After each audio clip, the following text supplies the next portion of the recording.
नमस्कार दोस्तों, मुझे लगता है कि आप लोगों ने स्टोर में ऐसा किंडर कंट्री बार देखा होगा। आइए इसे खोलते हैं।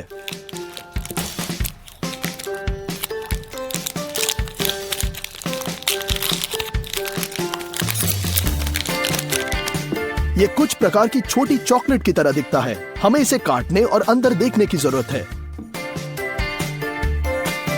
तो मिल्क चॉकलेट बाहर की तरफ है, अंदर एक घना सफेद फिलिंग है और खस्ता अनाज है। मुझे आश्चर्य है कि इसका स्वाद कैसा होगा। खस्ते फिलिंग के साथ एक कूल कैंडी बार। तो आज हम बिल्कुल वही पकाएंगे, केवल 1000 गुना बड़ा। तो चलते हैं। सबसे महत्वपूर्ण बात उच्च गुणवत्ता वाला मोल्ड बनाना है। पिताजी इसमें हमारी मदद करेंगे। हम प्लाईवुड शीट लपेटते हैं और इसे चिपकने वाले टेप के साथ ठीक करेंगे। ये तैयार है। अब हम एक पेचकस और कोनों से लेस है, हम उन्हें प्लाईवुड में जकड़ देंगे।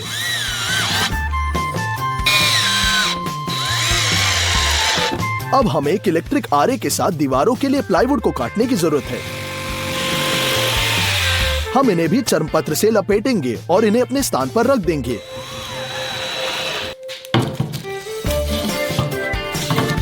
हम अपने मोल्ड के अंदर जुड़ने के लिए 45 डिग्री पर काटेंगे और ये झालर बोर्ड को चिपका देंगे। बीच में एक धातु के कोने पूरे आकार के साथ गुजरना चाहिए। हमें कोने को छोटे टुकड़े में काटना होगा। हम अपने फॉर्म को कंस्ट्रक्टर के रूप में इकट्ठा करेंगे। थर्मल गम की मदद से सब ठीक करना बाकी है, ताकि बाद में सबसे महत्वपूर्ण क्षण में ये सब बाहर न निकले।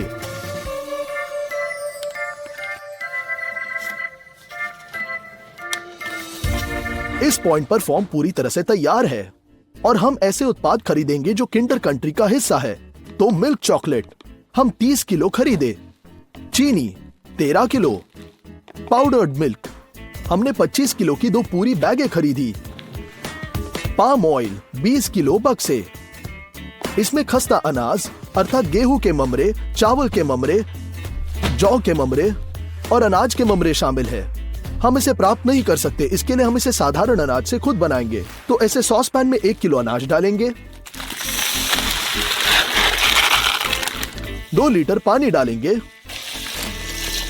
और इसे तब तक पकाएंगे जब तक कि सारा पानी वाष्पित न हो जाए। हो गया। हम इसे स्टोव से हटाते हैं और इसे 4 बेकिंग शीट पर बिखेरेंगे।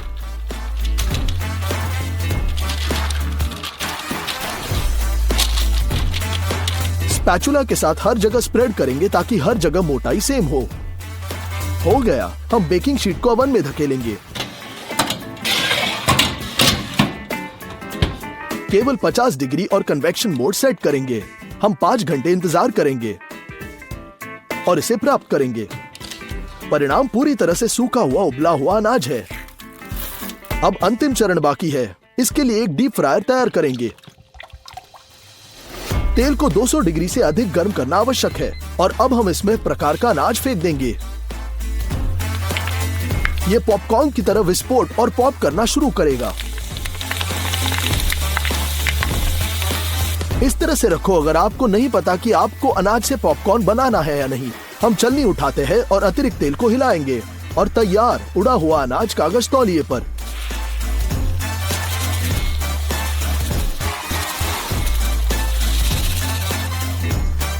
अब हमारे पास सभी फ्राइड अनाज है। इंग्रेडिएंट्स के अनुसार आगे एनिमल फैट है। हमने मक्खन लिया, सोया लेसिथिन वो भी खरीदा और आखिरी वाला वैनिलिन है। प्राकृतिक वैनिला फली का उपयोग करेंगे। हम उन सभी उत्पादों को दयालु देश में बदल देंगे। चॉकलेट पहली पंक्ति में है। हम बॉक्स खोलते हैं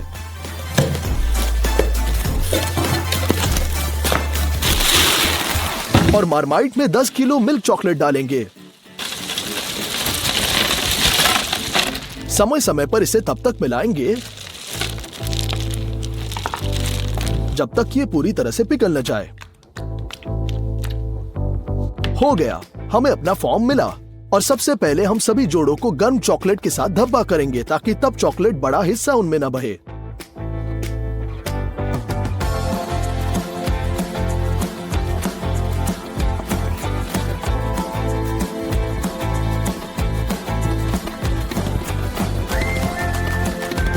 अब हम बचा चॉकलेट डालेंगे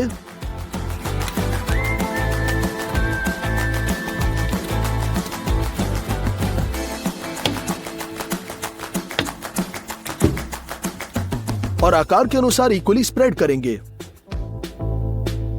ये जम गया है।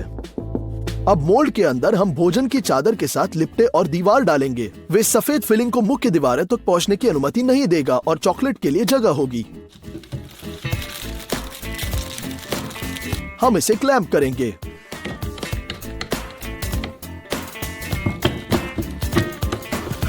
हम पाम ऑयल को बॉक्स से बाहर निकालेंगे। एक माचे का उपयोग करके हमने इस ईंट को आधे में काटा और इसे बर्तन में डाल दिया।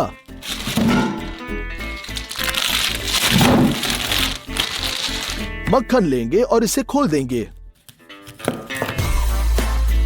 और प्रत्येक पैन में 2 पैकेट्स। हम इसे स्टव पर रखते हैं। चीनी खोलेंगे और इसे पिघले हुए मक्खन में डालेंगे।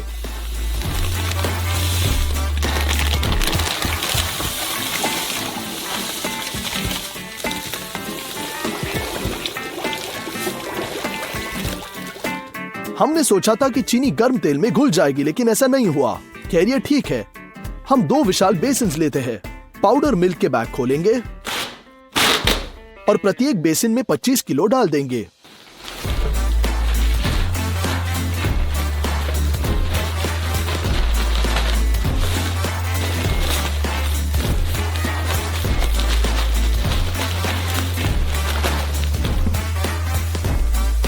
अब वैनिला की जरूरत है। हम फली को बैग से बाहर निकालेंगे।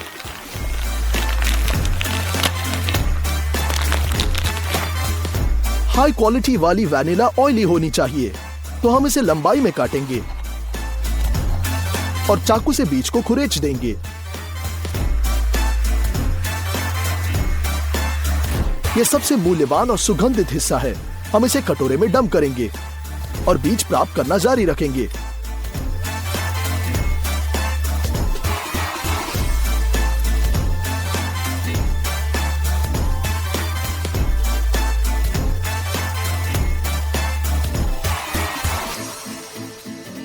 उन्हें घाटियों में समान रूप से बिखेर देंगे, लेकिन गोले के बाहर न फेंके, वो भी बहुत सुगंधित है, इसलिए हम उन्हें ड्रायर में भेजेंगे। हम 70 डिग्री सेट करते हैं और इसे चालू करेंगे। हम 5 घंटे तक सुखाएंगे। उन्हें छोटे टुकड़ों में काटते हैं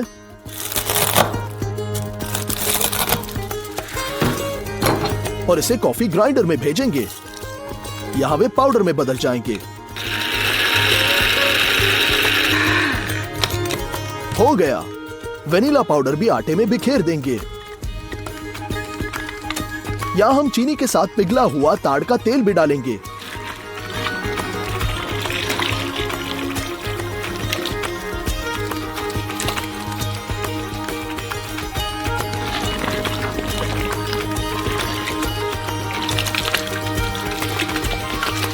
और अब ये सब विशाल मिक्सर में मिक्स होना चाहिए।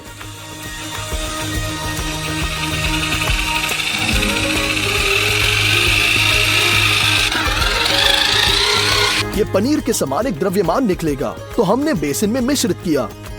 अब हमें मैलेंजर की जरूरत है। इसे चालू करेंगे। हम इन इंग्रेडिएंट्स को सॉस पैन में इकट्ठा करेंगे।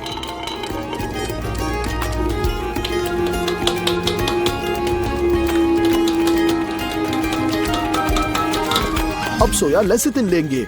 यह आणविक स्तर पर उत्पादों को मिलाने और उन्हें पतला बनाने में मदद करेगा। 30 मिनट बाद द्रव्यमान सजातीय हो गया है। मैलेंचर को बंद करेंगे और सामग्री को मोल्ड में डालेंगे। सोया लेसिथिन के अतिरिक्त के साथ भी द्रव्यमान काफी मोटा निकलेगा।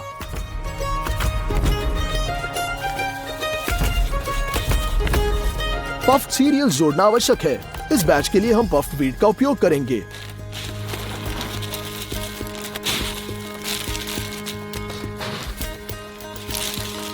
हम इसे सफेद द्रव्यमान में दबाते हैं और फिलिंग का दूसरा बैच बनाएंगे।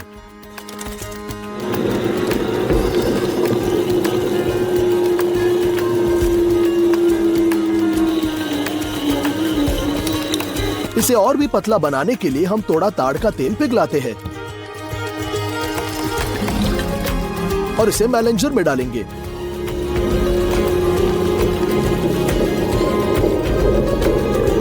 एक और 30 मिनट के लिए बीट करेंगे और मोल्ड में डालेंगे। इस बार द्रव्यमान वैसे ही निकला जैसे हमें चाहिए।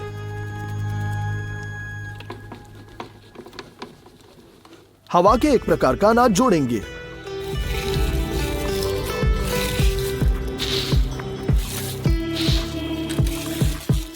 इसे फिलिंग के साथ मिलाएंगे।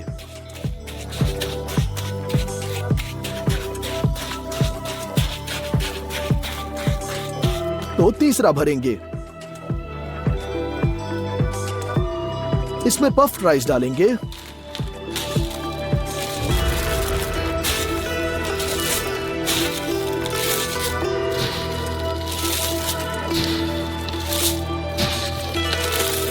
और इसे भी मिलाते हैं।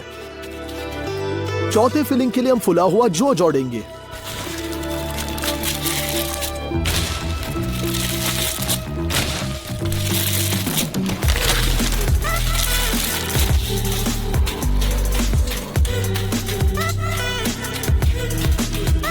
हम इसी तरह फॉर्म भरते रहेंगे।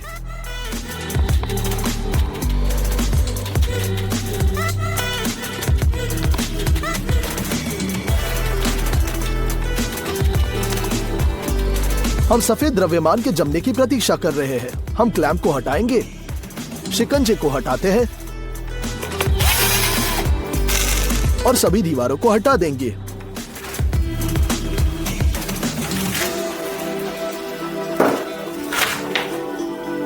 ये फिलिंग के लिए एक परत निकली। अब हम केवल बाहरी दीवारों को वापस लौटाएंगे।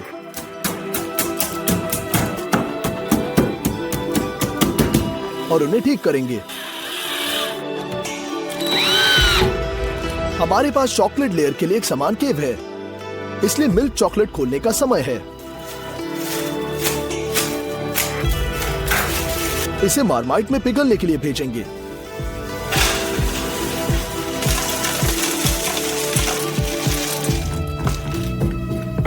लेकिन इस बार चॉकलेट को अधिक तरल होना चाहिए, इसलिए हम मक्खन जोड़ेंगे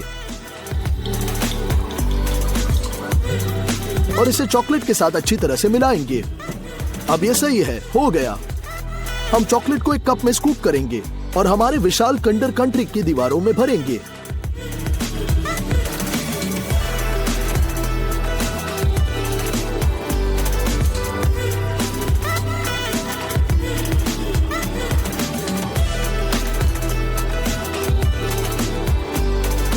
ये चॉकलेट सभी दीवारों को फिल करने के लिए पर्याप्त थी और नीचे एक पतली परत भी। हमें मोटा होना चाहिए, इसलिए हम कुछ और चॉकलेट पिघलाएंगे। इसे मोल्ड के बीच में डालेंगे।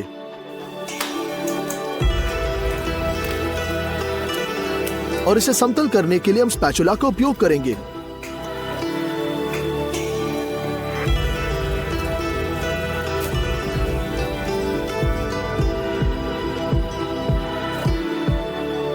चॉकलेट के सख्त होने तक इंतजार करना बाकी है। हो गया। किंडर कंट्री को मोल्ड से बाहर निकालने के लिए प्लाईवुड डालते हैं और इसे कोनों के साथ ठीक करेंगे। अब हमें ऊंचाई की आवश्यकता है, जिसके लिए हम ध्यान से अपना आकार बदल देंगे।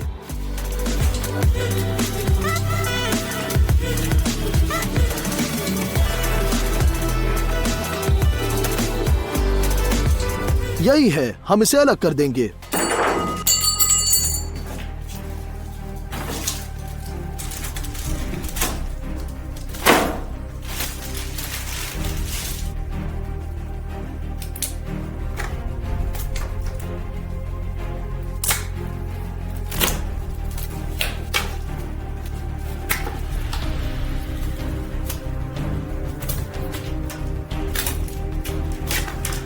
असेंबली के दौरान हमारा बार थोड़ा टूट सा गया, इसीलिए आपको इसे गर्म चॉकलेट के साथ ठीक करना होगा।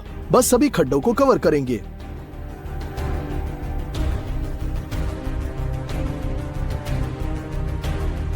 ओरिजिनल किंडर कंट्री के प्रत्येक घन पर ऐसा स्पाइक होता है। इसे दोहराने के लिए हमें एक स्टेंसिल बनाएंगे। हमने इसे पतले फाइबर बोर्ड से हाथ की आरे से काट दिया।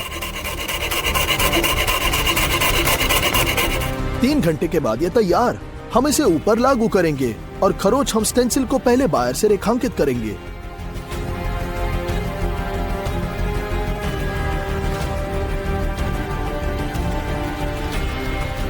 और फिर अंदर भी।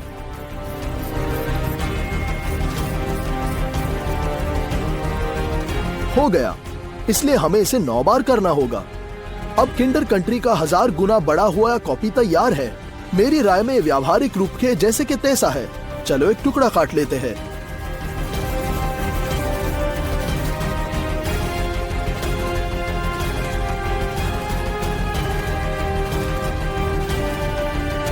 नमस्कार दोस्तों, मुझे लगता है आपने नटेला और गो खाया ही होगा। हम पैन खोलते हैं और क्रिस्पी स्टिक्स देखते हैं जिन्हें चॉकलेट पेस्ट में डुबोना पड़ता है। बहुत कूल। आज हम बिल्कुल वही दोहराएंगे, केवल जायंट साइज में। इसके लिए हम बहुत सारे नट्स की जरूरत होगी। वे अब कच्चे हैं, इसलिए हम इसे खोलते हैं। बेकिंग शीट पर सभी नट्स को बिखेरते हैं।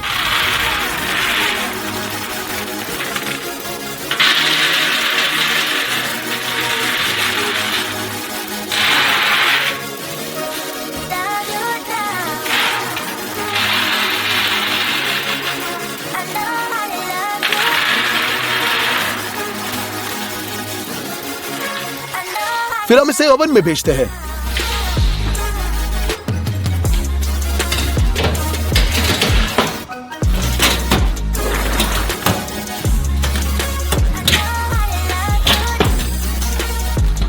हम उन्हें कन्वेक्शन मोड में 200 डिग्री पर भूनेंगे। इसके वजह से नट्स कई गुना अधिक फ्रेग्रेंट हो जाएंगे। 20 मिनट के बाद हम इन्हें ले लेंगे।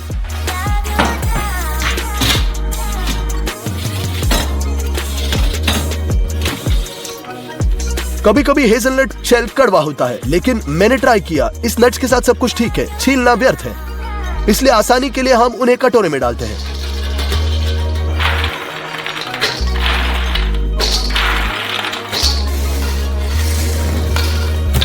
नुटेला को चीनी, मिल्क चॉकलेट, कोको और नमक। हम 800 ग्राम नट्स इकट्ठा करते हैं और उन्हें ब्लेंडर में डालेंगे। मिल्क चॉकलेट के 4 बड़े चम्मच, चीनी की समान मात्रा, कोको के 2 बड़े चम्मच और बैलेंस के लिए नमक। सब ढक्कन के साथ सब कुछ कवर करते हैं। हमने पूरे मिक्सर को 40 मिनट तक मिक्स किया, जब तक ये पेस्ट में बदल न जाए। अब हम इसे कस्टम मेड कंटेनर में डालते हैं।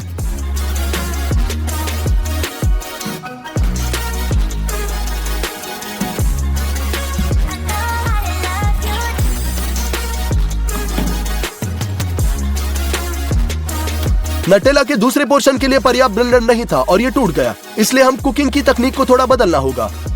हम मिक्सर पर एक मांस की चक्की स्थापित करते हैं, एक तश्तरी में नट्स डालते हैं और उन्हें पीसते हैं फाइन ग्रिड के माध्यम से। इस प्रकार हम इसके माध्यम से सभी हेजलनट्स पास करेंगे।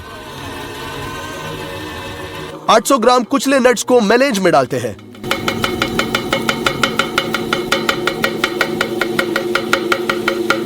इसमें चीनी,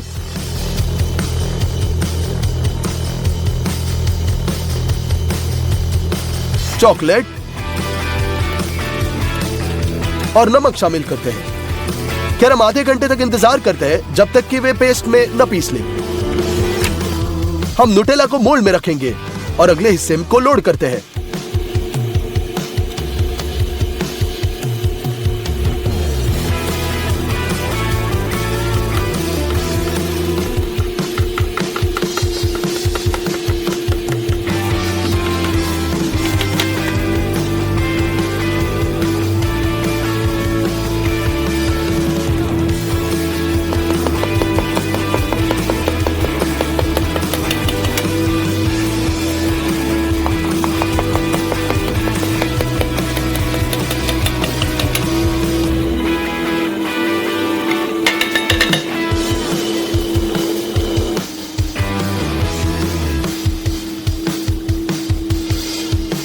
बाद में हमने एक बार में डबल भाग बनाया और पेस्ट को इतनी पूरी सुपर चिकनी कंसिस्टेंसी में लाया। हमने पूरे दिन नुटेला पकाया जब तक कि हम फौरन नहीं भरे।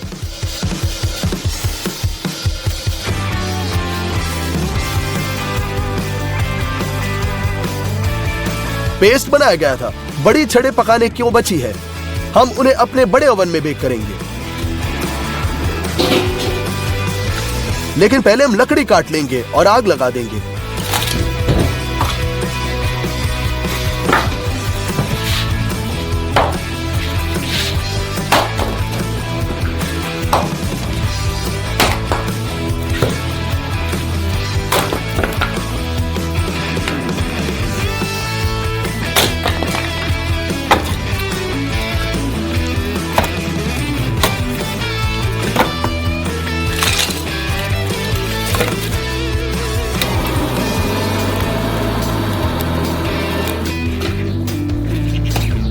हम जलाऊ लकड़ी को ओवन में धकेलते हैं। इसे गर्म होने देंगे। आटे के लिए बेसिन में 3 लीटर 330 मिलीलीटर पानी डालेंगे।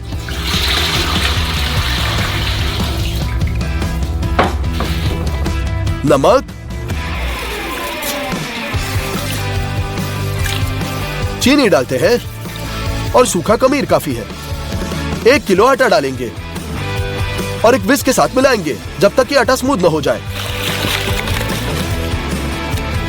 हम खमीर के काम करने के लिए आधे घंटे इंतजार करेंगे और 4 किलो आटा जोड़ते हैं। स्पैचुला के साथ आटा गूंदेंगे।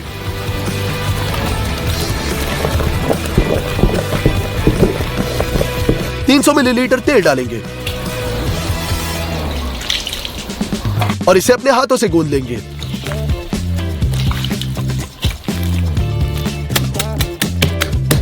फॉइल के साथ कवर करेंगे। धूप में आधे घंटे के बाद आटा तो बहुत बढ़ गया।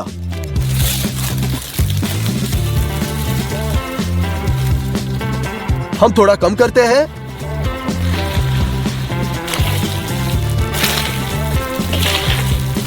और फिर से फॉइल में कवर करेंगे।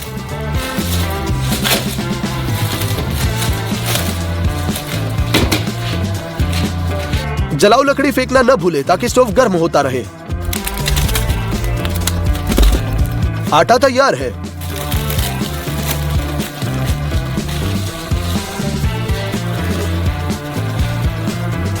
हम इसके एक हिस्से को फाड़ देते हैं और इसे तराजू पर रख देंगे। प्रत्येक स्टिक का वजन 853 ग्राम होगा।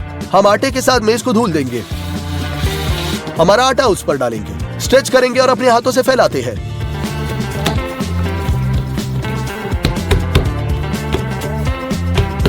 हम इसे चालू करते हैं और इसे तब तक चुटकी लेते हैं जब तक कि इतनी लंबी छड़ी नहीं बनती। हम इसे 3 बार मोड़ते हैं और एक स्पैचुला की मदद से इस चर्म पत्र के साथ पंक्तिबद्ध एक विशाल बेकिंग शीट में डालेंगे।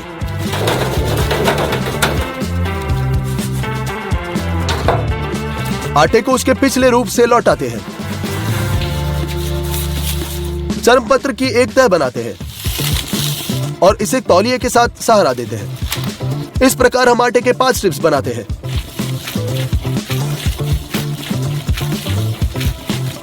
इस बीच स्टोव अच्छी तरह से गर्म हो गया है। अंगारों को किनारों पर रेक करेंगे।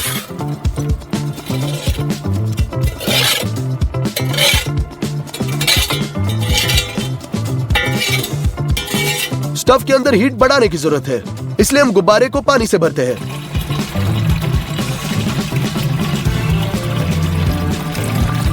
ढक्कन को कसते हैं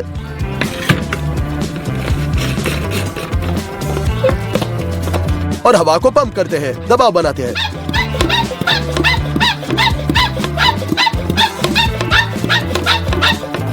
और अब हम इस स्प्रे गन से गर्म ईंटों पर समान रूप से पानी स्प्रे करते हैं।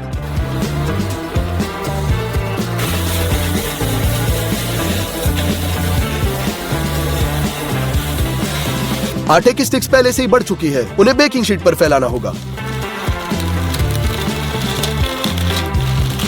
हम इसे अपने हाथों से थोड़ा ट्रिम करते हैं और ओवन में धकेलते हैं।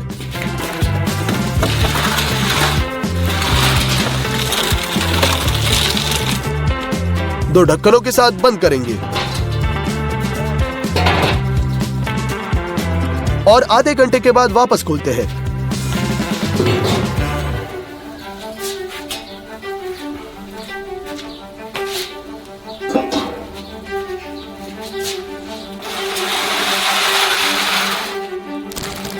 विशाल स्टिक्स का पहला बैच जहां नटेला तैयार है। चलो एक और बनाते हैं।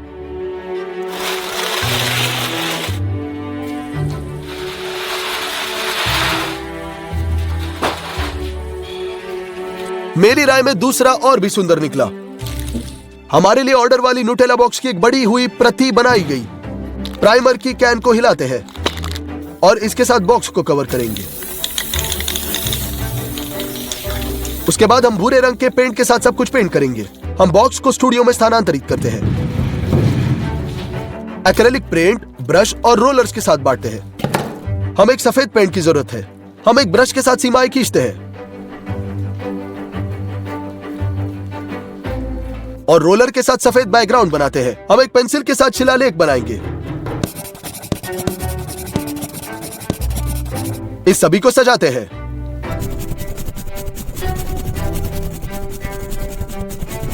हो गया। हम अपने न्यूटेला मोल्ड को बॉक्स में डालते हैं।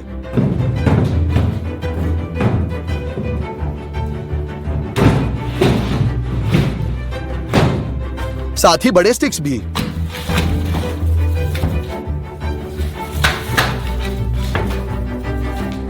मेरी राय में बहुत अच्छा निकला।